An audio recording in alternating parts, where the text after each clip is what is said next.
In his movie Princess Mononoke, director Hayao Miyazaki gave us a rare narrative gift. In the heart of the forest, we get to see a full magical spell, a healing ritual. I think we can all agree that Miyazaki concocted some of the most touching magic in all fiction. Compare him to any movie, any game, any book, and he's still a mighty opponent. But in most of his animations, especially the non-adaptations, the ones he wrote himself, the protagonists might be surrounded by magic users, but they are not the wizards themselves.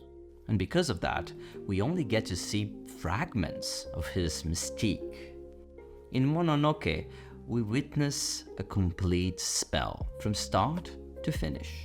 And today, I am here to explore its nuances and help you enjoy the power of this scene even further. But why did I call this gift rare? As fantasy enthusiasts, we get to see spells, sorceries, and enchantments all of the time, and healing is a rather common type of magic. I think this comes from the fact that in Mononoke, healing is associated with two unusual emotional hooks: uncertainty and danger. While in most Western media, curative spells are tied to care and compassion, and healing scenes are supposed to be calming moments, in this scene, Prince Ashitaka is between two worlds, and we're not sure if he came here to live or to die. The movie is not called Prince Ashitaka, it's called Princess Mononoke, and we know she could easily take the role of main character right there. But I'm getting ahead of myself. Let's look at the rhythm of this scene and appreciate how Miyazaki created such a strong atmosphere, starting from the beginning. Here's what led us to our spell. Our protagonist is hurt. Very, very hurt. And he is so by protecting this pharaoh girl, San, also known as Princess Mononoke, who acted recklessly and would certainly be dead without his support. So San decides to help him, but in the only way she knows. She is a creature adopted by the forest, and she approaches this task as exactly that. Ashitaka is taken to the heart of the forest, a sacred place, and we know that because the Kodama, the spirits of the forest, are present and playful here. But we're also introduced to the danger of the magic. San's feet show us how many creatures were blessed with nothing but death. And Yako's hesitation to follow his master, that's a first in the movie, just confirms the gravity of the situation. She knows what she's doing though. She understands the steps and the peril of the request she's about to make. Ashitaka is so hurt that she has no option but to ask for the Shishigami's judgment, and hopefully their mercy. Once all the ingredients are set on the table, it's time to cook some magic. And this is where Miyazaki shines. This is the climax of all his fantasy, the blooming of magic. But that moment is so important that it has its own beats, starting with the Kodama's curiosity. In fact, the reason those cute and weird forest spirits are in this movie is exactly to be featured in this scene. So let's pause here and talk about the Kodama. At this point in the movie, we've already seen those silly little guys, but perhaps you didn't notice they had a double introduction. When they first show up, Prince Ashitaka addresses them like that. He is a tree spirit, he brings good luck. It's a sign this forest is healthy. Thus, we are introduced to the peaceful aspect of the Kodama. But this other character gives us a very different perspective. This is what he says. but they'll lead their lord and master right to us. A real monster, like a huge, enormous deer. He's introducing us to a very different aspect. He's tying the Kodama with danger, an emotional state that will be important later on in the movie, exactly in the scene we're exploring in this video. The bones, Yako's hesitation, here comes the Shishigami, the monster. Don't be fooled by the Kodama's cute appearance. We must remind ourselves that we're seeing this world closer to Prince Ashitaka's optimistic point of view. Who knows how the Kodama could look like if observed by a different perspective? But anyway, now that we know they represent both safe passage and death ahead, we can go back to our spell. The Kodama are the small mystery that introduces the big mystery ahead. We'll get to wonder in a second, but for now, we're still building it up with curiosity and strangeness. And I gotta say, those head movements as if playing with some child's toy, magnificent choice of weirdness, 10 out of 10. Now that we learn to enjoy the little guys, and we see them en masse, readying themselves for something big, we're suddenly just another Kodama spying from the canopy. Then, something wicked this way comes. The reaction is immediate. This is how an excited forest looks like. If you've been following this channel, you know I always encourage artists to find those core emotions they would like to provoke with their art. The emotional states that are dear, important, impactful for them. And here's why I follow Miyazaki so closely. As a writer, the main emotion I would like to evoke above all others is wonder. And this is not just the main emotion of the story I'm currently writing. This is the main emotion of my career.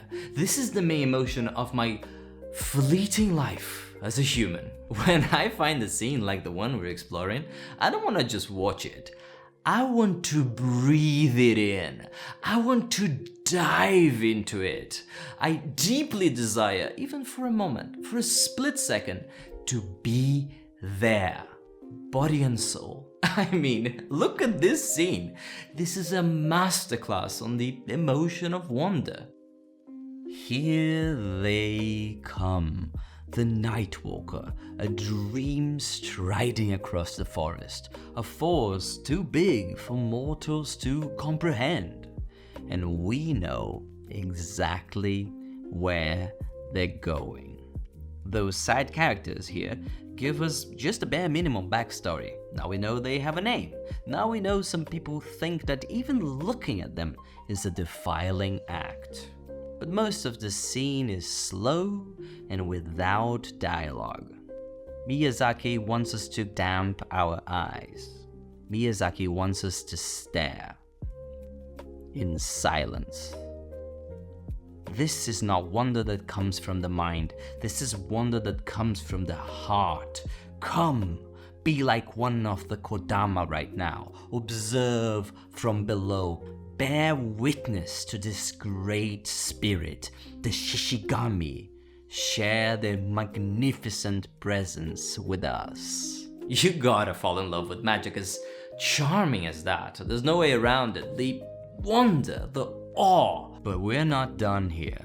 After his luxurious walk, it's time for the Nightwalker to show us another crucial aspect of themselves. Because of the little lore those folks gave us, we know that the Nightwalker and that odd animal we saw earlier are indeed the same creature. Though that information was probably not necessary, the visual transition would have been enough.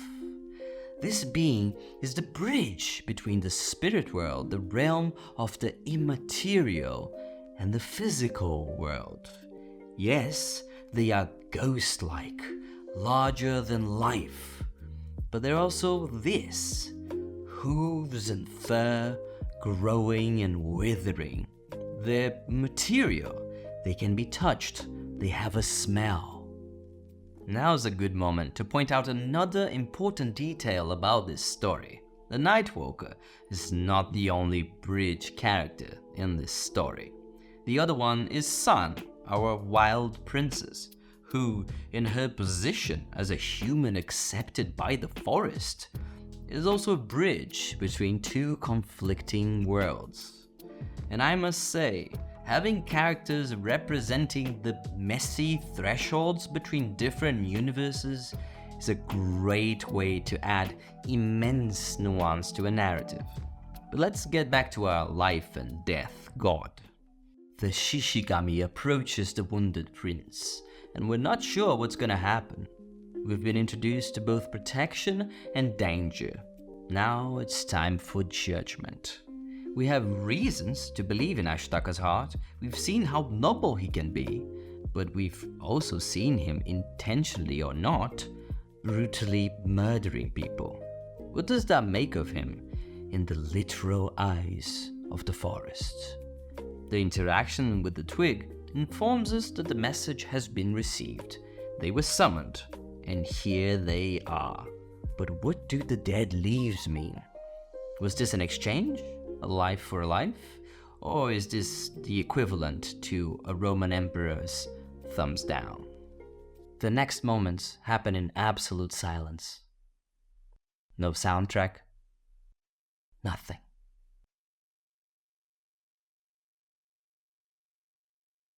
The next time we see our hero, he searches for his bullet wound and finds nothing.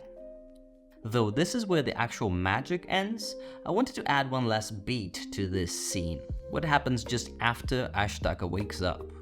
Sure, he's not dead, but he's weak. San invoked the powers of the forest to do what she couldn't, but now that her plead has been heard, she'll take responsibility for the rest of his recovery, even if that means chewing food for him, as he's too weak to do it himself, which is a brilliantly feral way to take care of someone. Well done, Miyazaki. And thus, our ritual is complete. Not only our hero gets to live, but he makes new allies with both San and, in a way, with the forest as a whole. Even when new characters are introduced, when they hear that Ashitaka was spared by the Shishigami, they treat him with new respect. We don't get to understand this magic with our logical minds, with the cause and consequence part of our brains. Instead, we're guided through a journey of sensations. Our skin feels the cold water in the middle of the night. There's something coming, something that makes our hearts pump fast, a presence that tightens our chest with both hope and fear. And finally, the abstract, the inconceivable, the magic. Instead of engaging with it like a puzzle, we experience it like jumping from a cliff into the water. We understand how this spell makes us feel. And in this narrative that is not about being smart, that is about being compassionate, this is what really matters. This is a movie that explores how us humans think we know it all. We've figured it out. The world is our oyster, and we will hurt it if it gives us pearls in return. But some characters are free from this perspective, exactly the ones that have access to this magic. There are things that happen inside a forest that mere humans, even with their industry, even with their compassion, cannot fathom. E aí, beleza? My name is Jorian, I'm a Brazilian writer, and I don't watch Miyazaki movies anymore. If you follow this channel, you know that what I do is a bit more than just watching. I drink Miyazaki movies like the nectar of the gods. I pause each scene, I transcribe the dialogue, and I turn the imagery into text. I do anything I can do to understand how this man conducts my emotion, because I'm trying to write a story with some of that distilled wonder we just checked out. And I think part of this exploration is just to learn how to enjoy this movie, those characters, those scenes even more. I hope today I have increased your appreciation for this piece of art. So if you enjoyed today's video, you're probably gonna like this other Princess Mononoke video here, this one about Ashitaka's emotional journey towards compassion. Thank you so much for your attention, and a special thank you to my patrons. Thank you so much for your encouragement and your generosity. And I'll see you folks next time. Bye.